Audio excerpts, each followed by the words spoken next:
Ben voilà, vous activez le travail sur le calque de réglage si ce n'est pas déjà le cas. Vous pouvez le réafficher si vous voulez. Voilà. Eh bien, on va faire en sorte que la sélection qui est actuellement active devienne le masque de fusion du calque. Et ça devrait être possible puisqu'on a viré l'ancien. Menu calque, masque de fusion, faire apparaître la sélection.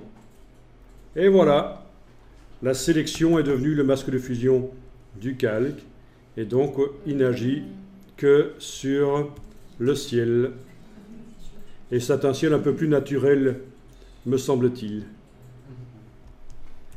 Ben voilà, on avait un calque de réglage qui agissait sur tout. On a vu comment faire en sorte qu'il n'agisse que sur une partie. On avait déjà vu comment mettre un dégradé dedans, comment dessiner au pinceau, mais jamais encore comment créer une sélection au départ d'une couleur qui est dans l'image et en plus qui est dans une zone de l'image. Parce que je vous rappelle qu'on a exclu le lac en faisant une présélection au lasso.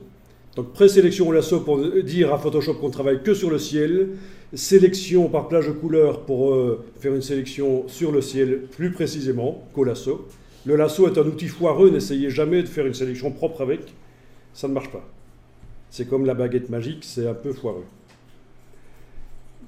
Mais enfin, ça peut servir à faire des présélections pour indiquer la zone sur laquelle on veut travailler. Ok. Alors,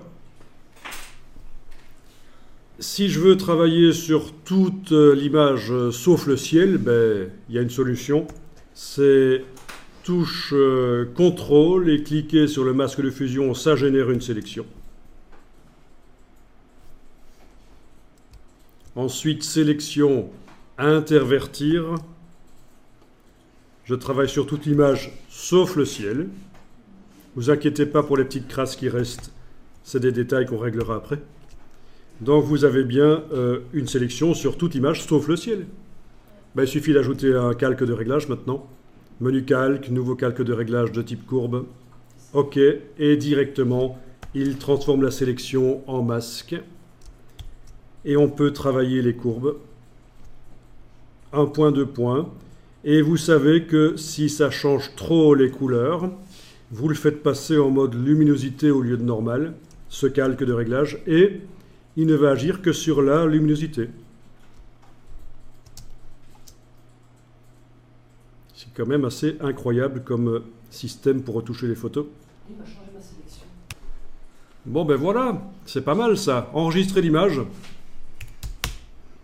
Donc on a deux calques de réglage qui modifient chacun une partie de l'image. Donc le calque de réglage là, celui du dessus.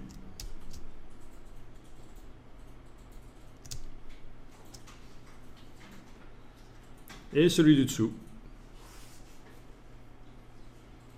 Modifiables indépendamment les uns des autres.